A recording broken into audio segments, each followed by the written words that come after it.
고린도후서 1장 3절부터 10절 말씀을 가지고 우리를 위로하사 이런 제목으로 같이 은혜를 나누도록 하겠습니다. 고린도후서 1장 3절부터 10절 우리를 위로하사 3절부터 한음성으로 합독합니다.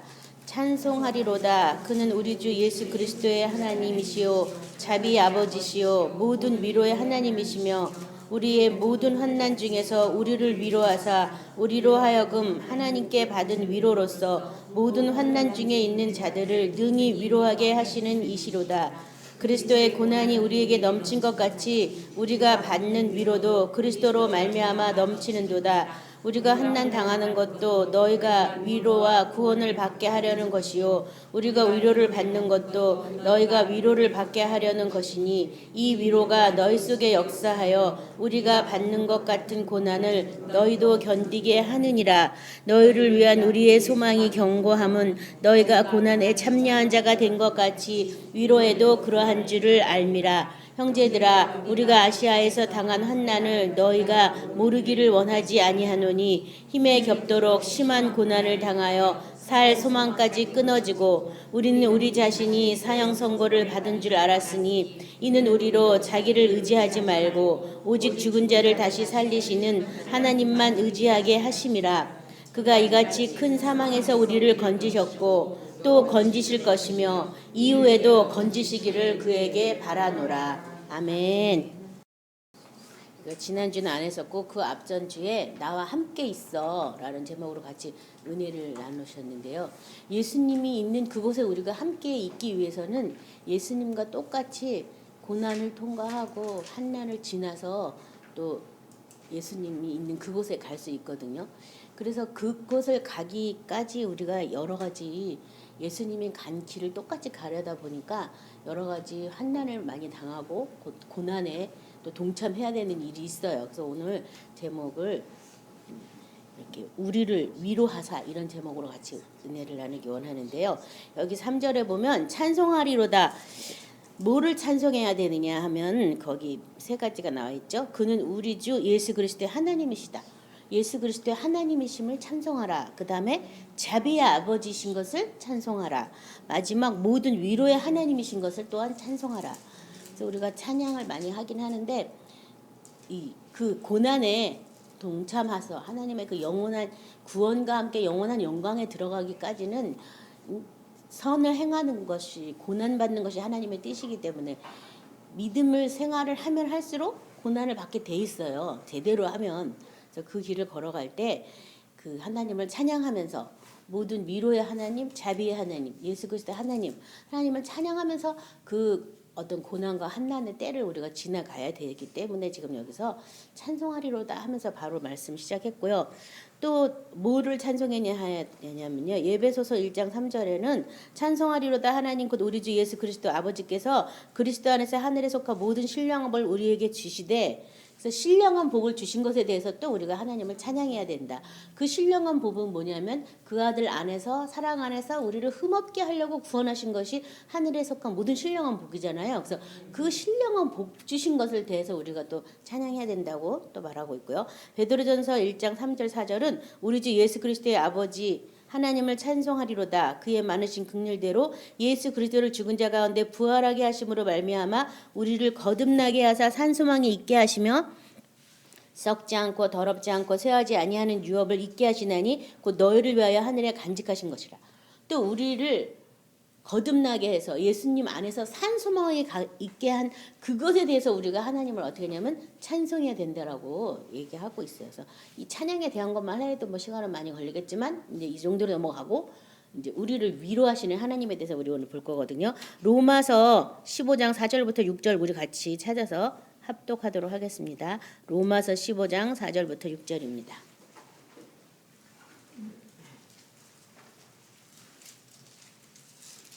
로마서 15장 4절부터 6절 같이 합독합니다. 무엇이든지 전에 기록된 바는 우리 교훈을 위하여 기록된 것이니 우리로 하여금 인내로 또는 성경의 위로로 소망을 가지게 함이니라. 이제 인노와 위로의 하나님이 너희로 그리스도 예수를 본받아 서로 뜻이 같게 하여 주사 한 마음과 한 입으로 하나님 곧 우리 주 예수 그리스도의 아버지께 영광을 돌리게 하려 하노라. 무엇이든지 전에 기록된 바, 구약 그런 모든 것은 교훈을 위해서 기록된 건데 뭐에 대한 교육이냐 하면 우리로 하여금 인내로 또는 성경의 위로로 소망을 갖게 하려고 그 구약에 대한 모든 내용들이 기록됐다는 거예요. 그래서 믿음의 결말이 어떻더라? 구약편은 바로 그거죠. 그렇죠? 그래서 인내했다. 그래서 40년 동안 연단을 받고 17년 동안 연단을 받고 그런 어떤 연단을 받아서 이렇게 됐더라. 믿음의 사람이 하루아침에 딱 되는 게 아니라 야곱의 일생을 통해서 믿음이 마지막에 가서 이렇게 완성되고 우린 그 구약의 어떤 그런 흐름들을 통해서 누가 어쩌다를 보는 게 아니라 그 사람이 믿음의 결국은 인내로서 소망을 가졌다는 걸 보게 되는 거죠. 그래서 그 소망은 어떤 소망이냐면 아브라함이 바랄 수 없는 중에 바라고 믿을 수 없는 중에 믿은 것은 하나님이 경영하는 어떤 터가 있는 것을 바라보고 그 나그네와 같은 사람을 말씀을 쫓아갔잖아요. 그래서 어떤 그런 인내를 통해서 계속 하나님의 말씀을 쫓아간 사람이 있는가 하면 요셉 같은 경우에는 꿈을 쫓아갔어요. 하나님이 한 번 꾸어진 그 꿈을 계속 쫓아간 거죠. 우리도 많은 꿈을 꾸지만 그 꿈을 계속 간직하고 그 꿈을 계속 이렇게 하는 거는 그 사람한테 달린 거예요. 아브라함도 하나님이 말씀하셔서 너니 갈대 우르를 떠나라는 그 말씀 한마디 붙잡고 내가 지시할 땅으로 가려는데 그 땅이 구체적으로 어떤 땅이라고만 안 해주고 그냥 젖과 꿀이 흐르는 땅이다 이렇게 모호하게 말해줘서 거기가 여길까 저길까 해서 애굽으로도 내려갔다 왔다 갔다 하는 거 우리가 보듯이 어떤 하나님의 말씀을 쫓아가면서 그 말씀이 실현이 될 때까지 우리에게 필요한 것은 인내고요.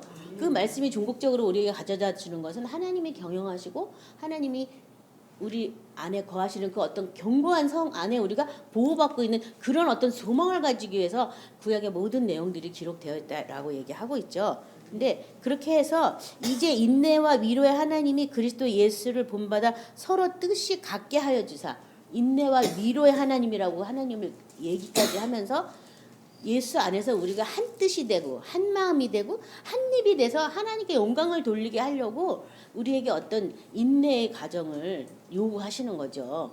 소망을 갖게 해서 결국은 예수님이 하신 말씀 그대로 우리도 말하는 것이고 아버지께서 주신 그대로 예수님을 통해서 우리에게 보여주신 그대로 우리도 말하고 생각하고 뜻하게 하려고 그것이 성경이 우리에게 요구하는 거예요.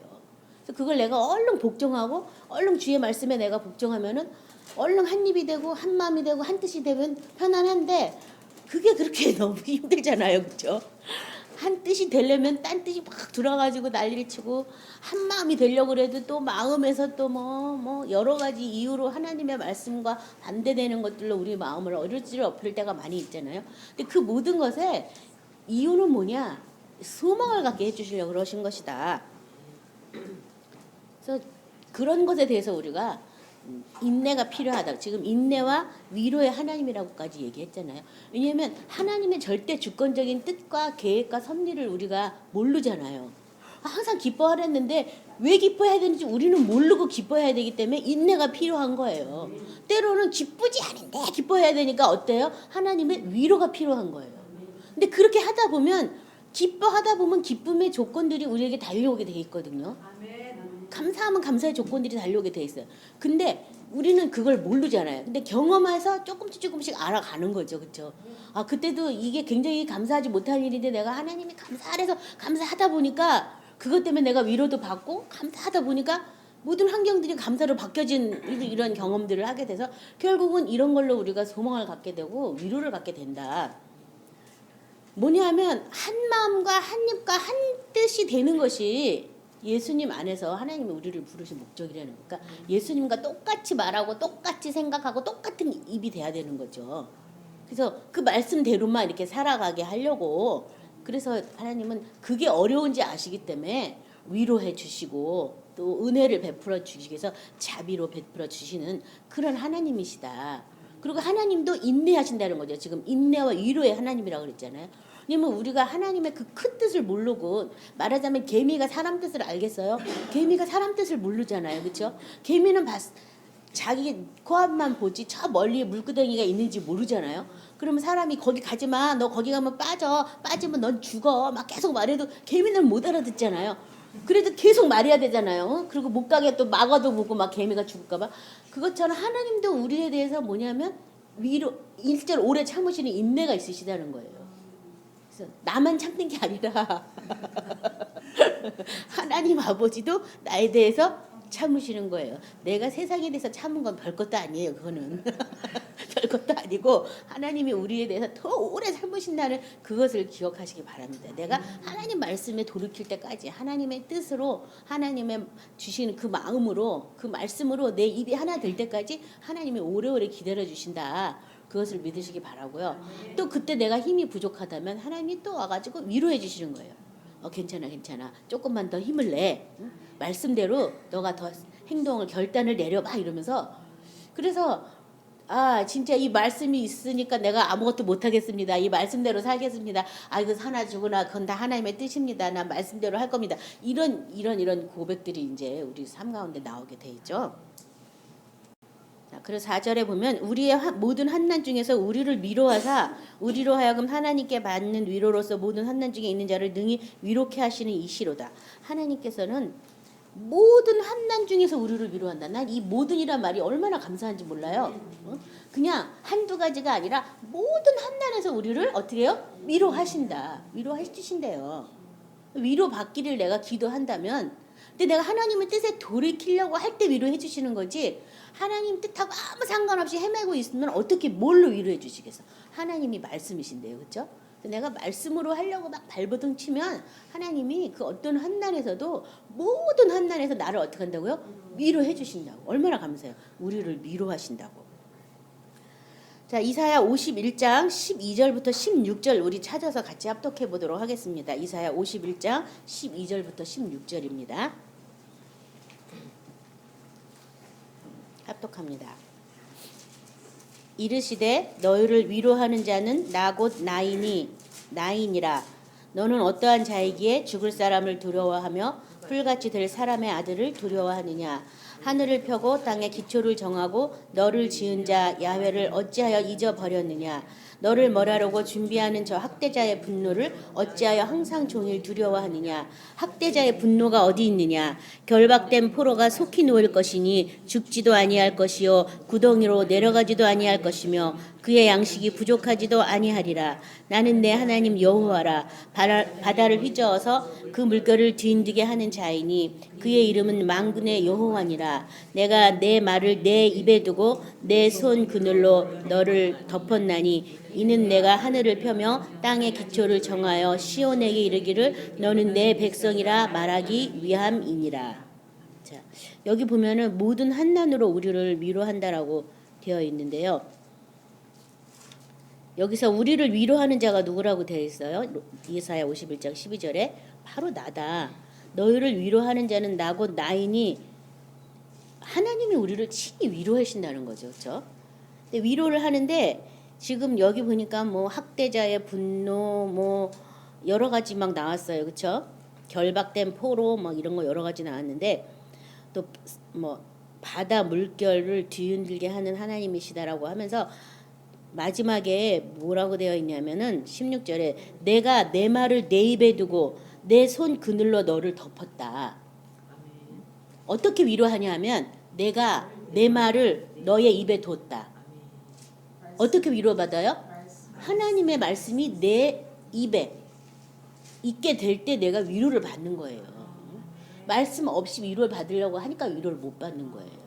그리고 그 다음에 내 입에 내 말을 너의 입에 준 다음에 그 다음에는 내가 내 손끈으로 너를 덮고 있다. 얼마나 감사해요. 그래서 내가 그 말씀을 계속 주장하고 있다면 그 말씀이 어떻게 돼요? 계속 역사할 수 있도록 나를 손 그늘로 덮고 있다. 다른 것들이 침범하지 못하도록 덮고 있기도 보호하는 거죠. 이 손그늘로 덮고 있다는 거죠. 낮에 해 뭐 밤에 달이 우리를 해치 않도록 하나님 우리 지키신다고. 자연 그런 어떤 모든 것에서 나를 지금 하나님이 손그늘로 지켜주시는 거예요. 어떻게 하면 하나님의 말씀을 우리 입에 두시게 해서 위로하면서 그러면서 시온에게 이르 너는 내 백성이라 말하기 위해서 내 백성인 것을 내가 말하기 위해서 그렇게 하신다는 거예요. 하나님의 백성은 하나님의 말을 해야 되는 거잖아요. 그렇죠? 그래서 만약에 미국 사람이 미국 말로 하듯이 한국 사람이 한국말로 하듯이 하나님의 백성이면 하나님 나라 말을 해야 되잖아요. 하나님 나라 말이 말씀이잖아요. 그렇죠? 그렇게 하기 위해서 우리를 더 뭐 여기 지금 뭐 학대자의 분노 뭐 구덩이도 내려가지도 않게 하고 뭐 어떤 뭐 바다 물결도 뭐 하나님이 다 이렇게 하실 수 있으신 분임에도 불구하고 가만히 잠잠하고 있는 것 같은 때가 우리가 그런 가만히 왜 하나님은 이 일에 대해서 왜 아무 말 안 하시나 이렇게 생각할 때가 있는데 그건 뭐 때문이에요? 내가 하나님의 말씀으로 지금 돌이키고 하나님 말씀 안에서 내가 위로를 받으려고 하지 않기 때문이라는 거예요. 내가 하나님 말씀으로 돌이키고 그 말씀으로 내가 위로를 받기 원한다면 하나님이 그 말씀으로 언제든지 우리를 어떻게 해요? 손그늘로 우리를 덮어주고 보호해주고 결국은 그 말씀으로 우리가 다스림 받을 때까지 하나님이 함께 계신다는 거예요. 그것이 하나님의 위로거든요. 또 그 위로가 온전해지는 곳이 있어요. 이사야 66장 10절부터 13절 우리 같이 찾아서 합독하겠습니다. 이사야 66장 10절부터 13절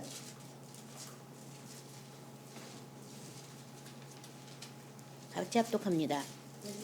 예루살렘을 사랑하는 자들이여 다 그 성읍과 함께 기뻐하라. 그 성읍과 함께 즐거워하라. 그 성을 위하여 슬퍼하는 자들이여 다 성의 기쁨으로 말미암아 그 성과 함께 기뻐하라. 너희가 젖을 빠는 것 같이 그 위로하는 품에서 만족하겠고 젖을 넉넉히 빤 것 같이 그 영광의 풍성함으로 말미암아 즐거워하리라. 야훼께서 이같이 말씀하시되 보라 내가 그에게 평강을 강같이 그에게 문나라의 영광을 넘치는 시내같이 주리니 너희가 그 성읍의 젖을 빨 것이며 너희가 옆에 안기며 그 무릎에서 놀 것이라. 어머니가 자식을 위로함같이 내가 너희를 위로할 것인즉 너희가 예루살렘에서 위로를 받으리니.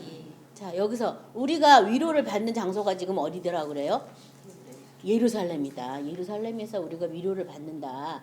그래서 여기 지금 마치 예루살렘이 무슨 성처럼 나오고 무슨 건물처럼 나왔지만 사실 이 예루살렘은 사실 새 예루살렘은 예수님 안에서 이루어졌거든요. 다시 말하면 예수님이라고 말해도 가언이 아니에요. 이 말은요. 그래서 여기 보면은 그 예루살렘에서 위로를 받는다고 하면서 젖을 빠는 것 같이 그 위로하는 품에서 만족하고 젖을 넉넉히 빠는 것 같이 그 영광의 풍성함으로 말미암아 즐거워할 것이다 말하고 그에게 평강을 강같이 문나라의 영광을 신하같이 줄 것이고 성읍의 젖을 빨 것이고 옆에서 안기어 무릎에서 놀 것이다 라고까지 얘기하면서 그 어디서 위로를 받느냐 예루살렘에서 위로를 받는다. 계시록에서 보면 하늘의 하나님으로부터 새 예루살렘이 마치 신부가 신랑을 단장한 것처럼 내려오는 그런 환상이 있죠.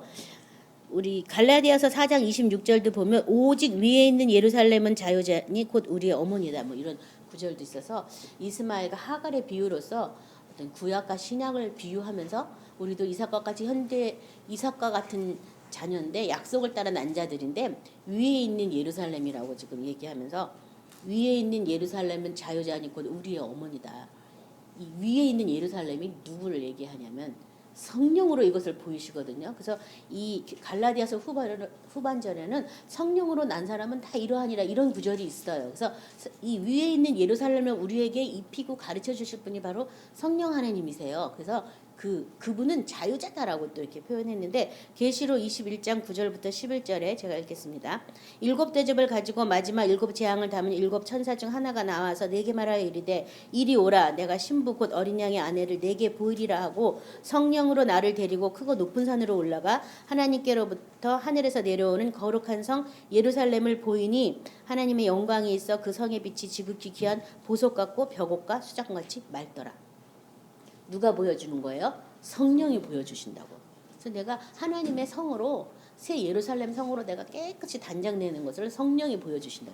저와 여러분이 그런 소망을 가지고 있어야 되는 거예요. 내가 깨끗하게 단장된 것에 대한 소망. 성령이 어떻게 보여줄지 우리는 몰라요. 그렇죠? 다만 요한이 보고 들은 것을 쓴 요한 계시록만 있을 뿐인데 그것을 토대로 우리가 계속 기도하면서 이렇게 새롭게 단장을 받아야지 되는데요. 그 예루살렘에서 우리가 위로를 받으니까 내가 새 예루살렘으로 단장을 받으면 이제 그래서 이제 새 하늘과 새 땅이 다 열리고 그 다음에는 이제 뭐 곡하는 것, 애통하는 것, 뭐 이런 거 다 없어진다고, 아픈 거 다 없어진다고 계시록에서 계속 말하고 있거든요. 그럴 때 진정한 우리에게 위로가 임하고, 응? 그 영광의 풍성함을 통해서 뭐 강 같고 뭐 평강이 강같이 일어나고 뭐 여러 왕이 뭐 그 빛으로 나오고 이 성경의 모든 말씀이 다 이루어져요. 그래서 나를 진정 내가 위로받는 곳은 어디냐면 새 예루살렘이다. 이것을 믿으시기 바랍니다. 거기에서 내가 진정한 위로를 받아요. 그래서 그 새 예루살렘으로 내가 내가 믿음으로는 예수 함께 죽고 함께 살고 보좌 우편에 올라가는 거지만 반대로 육체는 예수님으로부터 새 옷으로 내가 지음받아서 새롭게 단장받는 거예요. 근데 하나님이 우리와 함께 거하시기 때문에 하나님이 거하시는 것을 성이라고 얘기한 거예요. 성. 그래서 성이다. 성.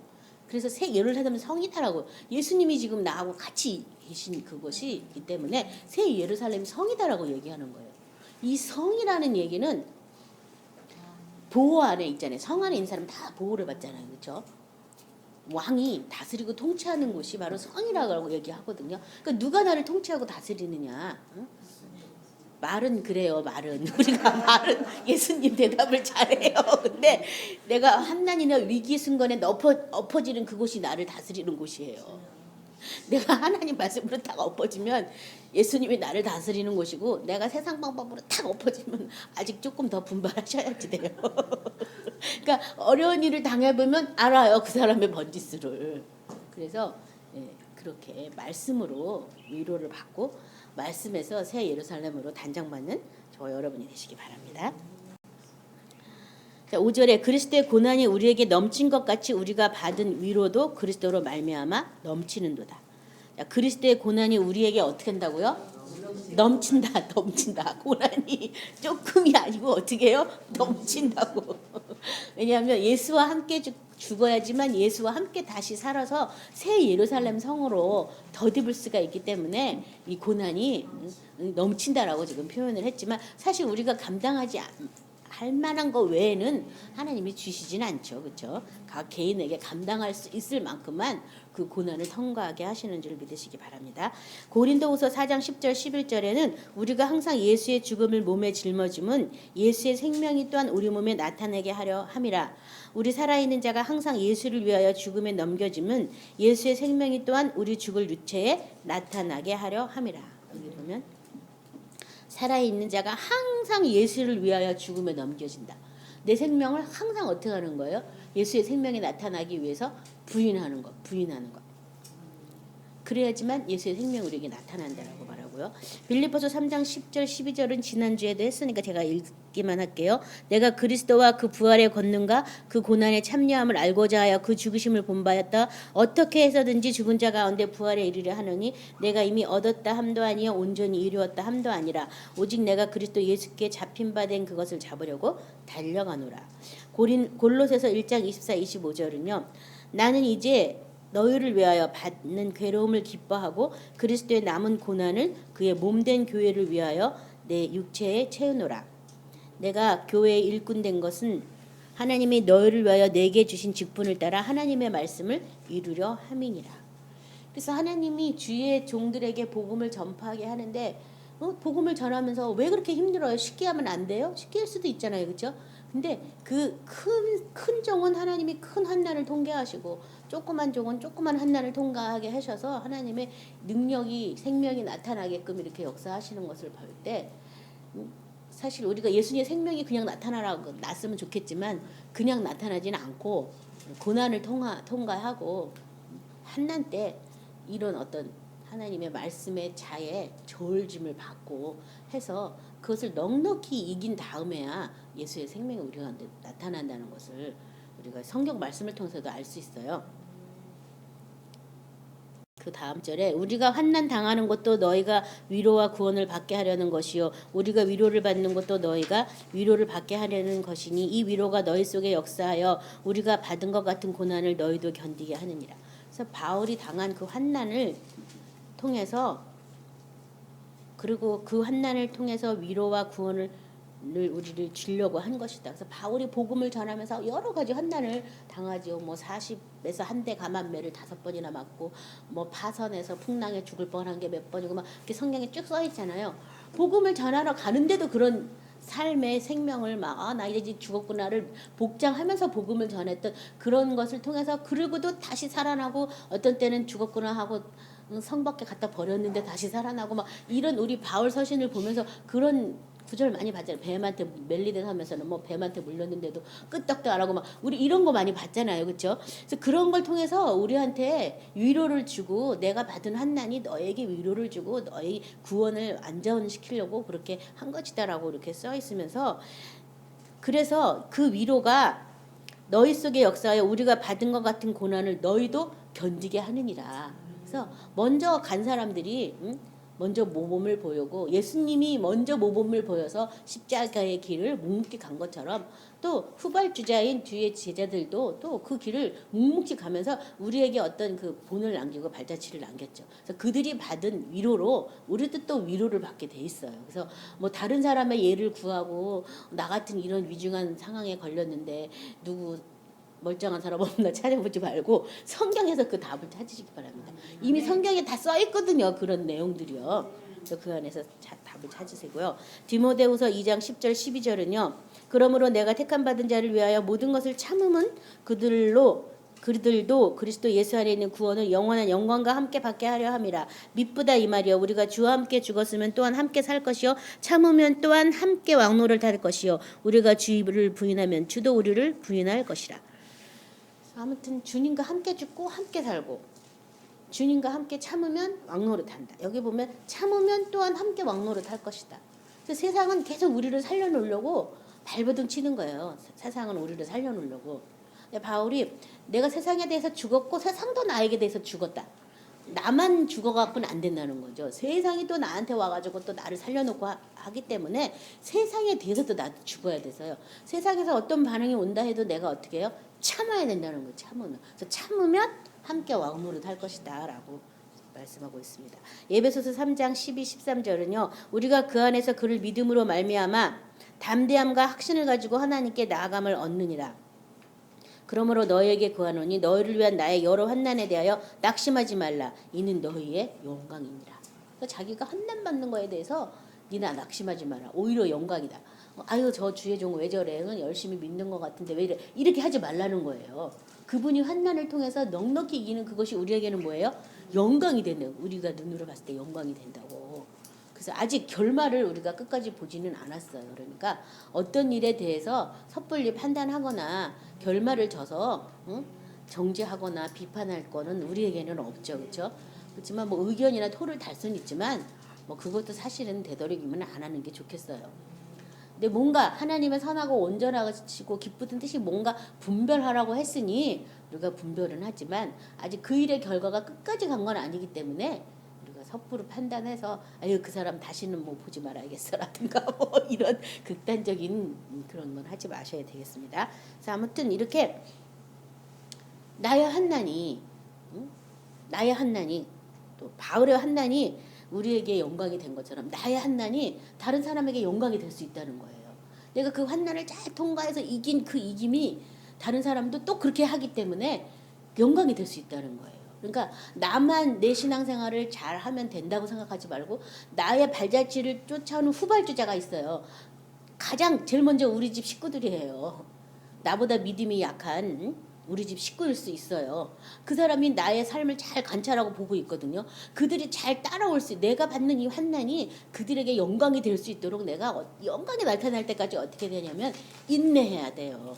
또 인내하다가 너무 힘들면 위로를 받으세요. 그래서 끝까지 인내하시기 바랍니다. 7절 너희를 위한 우리의 소망이 견고함은 너희가 고난에 참여한 자가 된 것 같이 위로해도 그러한 줄 알미라. 고난에 참여한 자가 된 것 같이 위로해도 그러한 줄 압니다. 자, 이 소망이 견고한 것이 바로 고난과 연결되어 있어요. 그래서 고난 받을 때 그 소망이 더 빛을 발하기 마련이에요. 그렇죠? 고난이 없다면 그 소망에 대해서는 별 신경 쓸 일이 없어요. 고난이 오니까 그 소망을 붙잡고 있는 거죠. 로마서 8장 17에서 21절도 많이 했으니까 제가 읽겠습니다. 자녀임은 또한 상속자 곧 하나님의 상속자여 그리스도와 함께한 상속자니 우리가 그와 함께 영광을 받기 위하여 고난도 함께 받아야 할 것이니라. 생각하건대 현재의 고난은 장차 우리에게 나타날 영광과 비교할 수 없도다. 피조물이 고대한 바는 하나님의 아들들이 나타나는 것이니 피조물이 허무한 데 굴복하는 것은 자기 뜻이 아니요 오직 굴복해 하시는 이로 말미암음이라. 그 바라는 것 순 피조물도 썩어짐의 종노릇한 데서 해방되어 하나님의 자녀들의 영광의 자유에 이르는 것이다. 그래서 하나님의 그 영원한 영광에 들어가기 위해서는 어떻게 해야 돼요? 고난도 함께 받아야 된다. 그 고난은 나중에 올 그 영광과 비교하면 비교가 안 될 정도다라고 얘기하고 있죠. 그렇죠? 그리고 그 고난 끝에는 그 영광의 자유에 이르는 것이다. 그래서 그 자유로운 영광의 자유. 참 이 말이 너무 뭔지도 모르겠지만 아무튼 굉장히 거창한 말 같죠. 그렇죠? 하나님의 그 영광 안에서 내가 온전한 자유를 누리는 거기에 이르는 것이에요. 우리가 하나님의 영광 안에서 그 영광은 썩거나 없어지는 게 아니거든요. 근데 이 모든 만물은 지금 아담의 그 원죄 이후로 전부 썩어지고 다 멸망하는 것이잖아요. 근데 하나님의 그 영광 안에서는 그런 것이 전혀 없는 자유함이에요.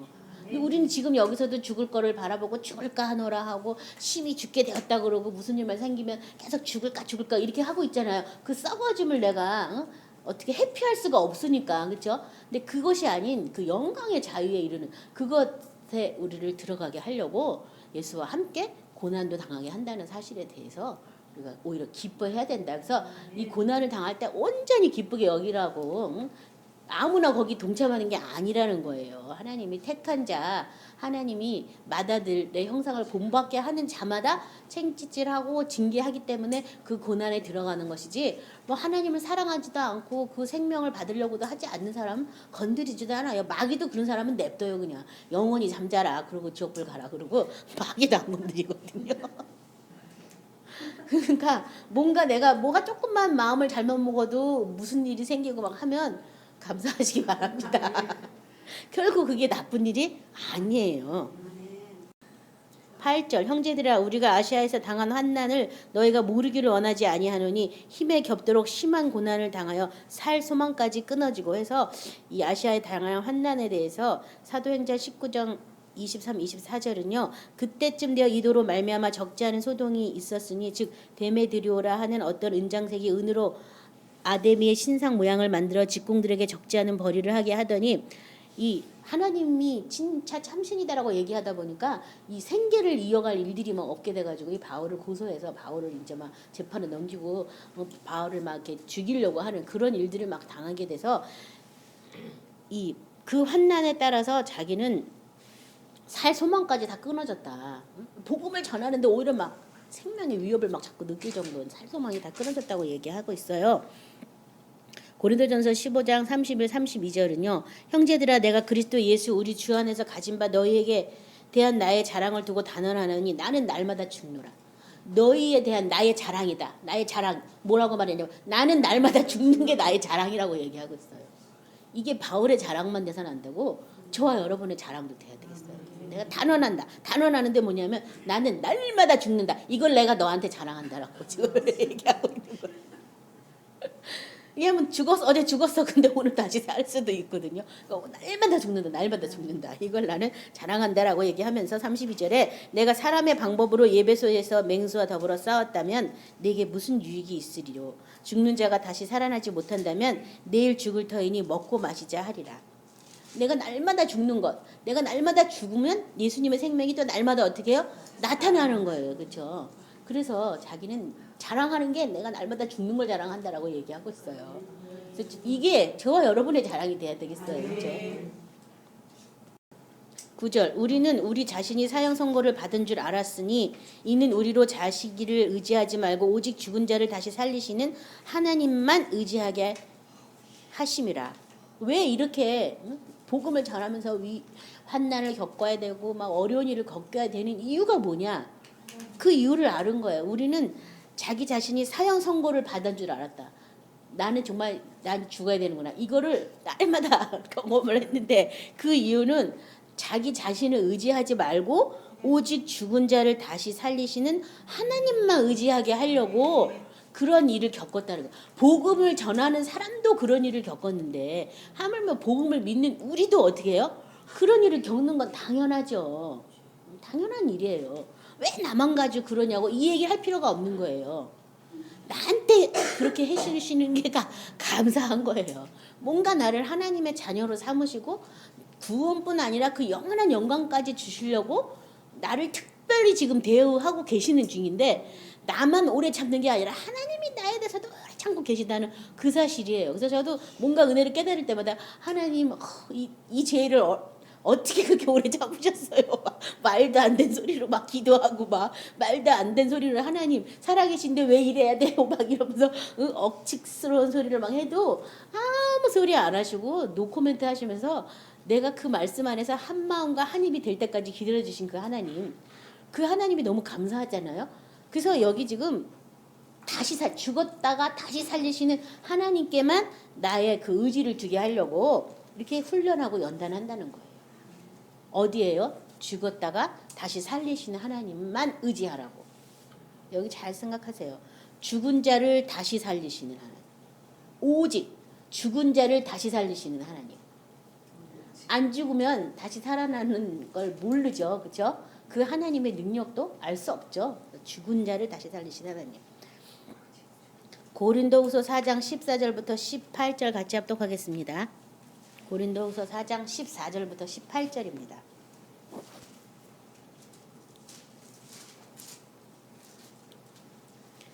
같이 합독하겠습니다.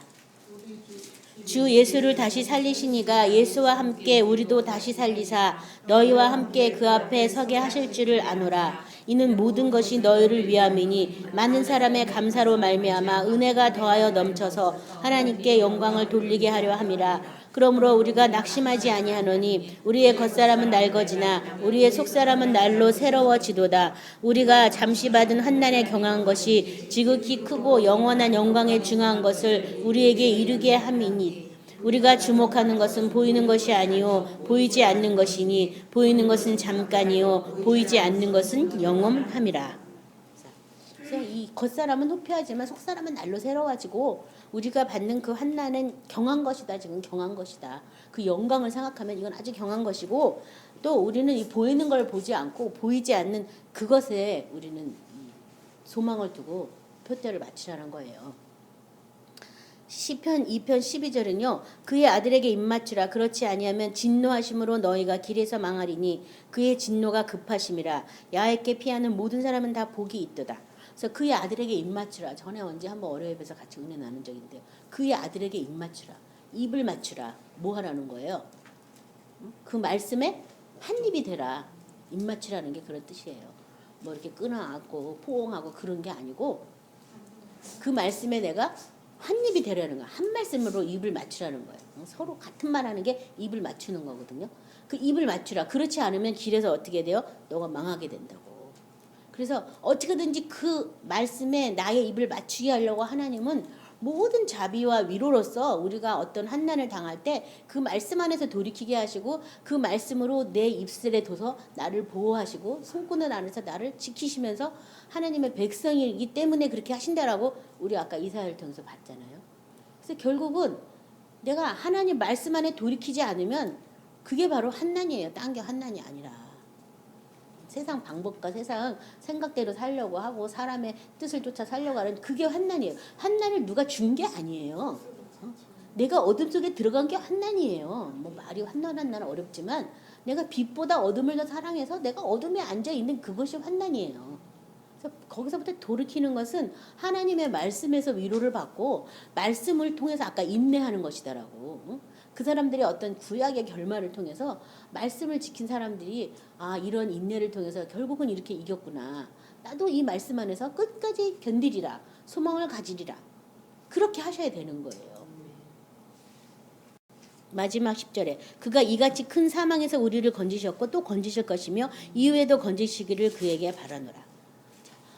그 아시안에서 받은 그 환난 가운데서 그 사망의 그 거기에서 자기를 건지셨어요.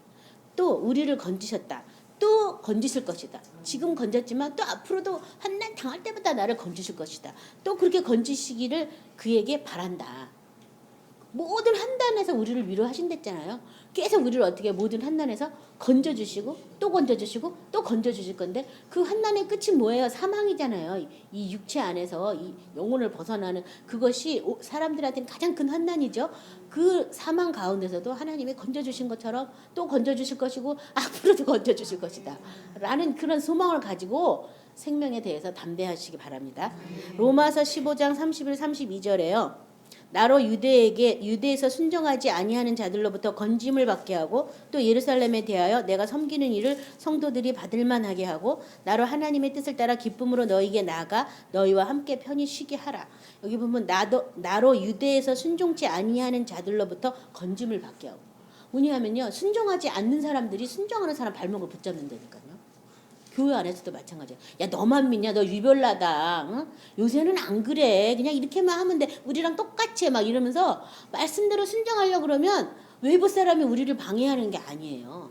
가장 제일 먼저 식구들, 말씀대로 살지 않는 식구들, 그 다음에 더 나아가 교회의 이론들이 아유 그냥 적당히 믿으세요. 막 이러면서 그거 말씀대로는 그건 지금은 그런 시대 아니에요. 믿기만 하면 구원받아요. 막 이러면서 모든 죄는 다 용서받았어요. 과거 미래 모든 죄 다 용서받았으니까 그냥 회개만 하시면 돼요. 막 이러면서 돌이키거나 말씀 안에서 하나 되거나 이런 걸 하려고 그러면 못하게 하는 거예요. 자기도 하기 싫으니까. 그런 시대에 우리가 지금 살고 있거든요. 불법이 교회 안에서 많아지고 사랑이 식어진 시대에 우리가 살고 있어요. 그래서 하나님 말씀을 믿는 자가 얼마나 적은지 적은 무려 내가 너희를 기뻐한다고. 내가 올 때 믿음을 보겠느냐 예수님이 말씀하실 정도. 그래서 이 순종하지 않는 사람들로부터 우리를 또 이렇게 보호해 주시길 우리가 기도하셔야지 돼요. 왜냐면 또 많은 사람 중에 내가 옳게 가도 너무 많은 사람이 이상하게 가면 내가 또 잘못했나 이런 생각 우리가 할 때 있거든요. 악인이 번성하는 걸 보면서 나는 말씀대로 사는데 더 힘든데 저 사람은 말씀 없이 살고 교회만 다녀도 이상하게 잘 되는 것 같네. 이런 생각이 우리 틈날 때도 있어요. 근데 거기에 넘어가시면 안 되겠습니다. 디모데전서 4장 7절부터 11절 우리 같이 찾아서 합독하겠습니다. 디모데전서 4장 7절부터 11절 같이 합독합니다. 망령되고 허탄한 신화를 버리고 경건에 이르도록 내 자신을 연단하라. 육체의 연단은 약간의 유익이 있으나 경건은 범사에 유익하니 금생과 내세의 약속이 있느니라. 미쁘다 이 말이요 모든 사람들이 받을만 하도다. 이를 위하여 우리가 수고하고 힘쓰는 것은 우리 소망을 살아계신 하나님께 두미니 곧 모든 사람 특히 믿는 자들의 구주시라. 너는 이것을 명하고 가르치라. 자, 우리가 수고하고 힘쓰는 것은 뭐라 그래요? 우리 소망을 살아계신 하나님께 두는 것이다. 수고하고 힘쓰는 것은 살아계신 하나님께 두기 위해서다. 이 살아계신 하나님께 소망을 두기 위해서 먼저 뭐 해야 돼요? 내가 죽어야 다시 살리심이 뭔지를 알아야 살아계신 하나님 알 거 아니에요. 그렇죠? 그래서 죽는 자를 살리시는 하나님이라고 아까 말씀하셨는데 너는 이것을 사람들한테 명하고 가르치라고. 많은 사람이 살아계신 하나님 말로만은 많이 그러지만 전자 어떤 삶의 현장에서는 하나님이 살아계신 것처럼 행동 안 할 때가 더 많다는 거예요.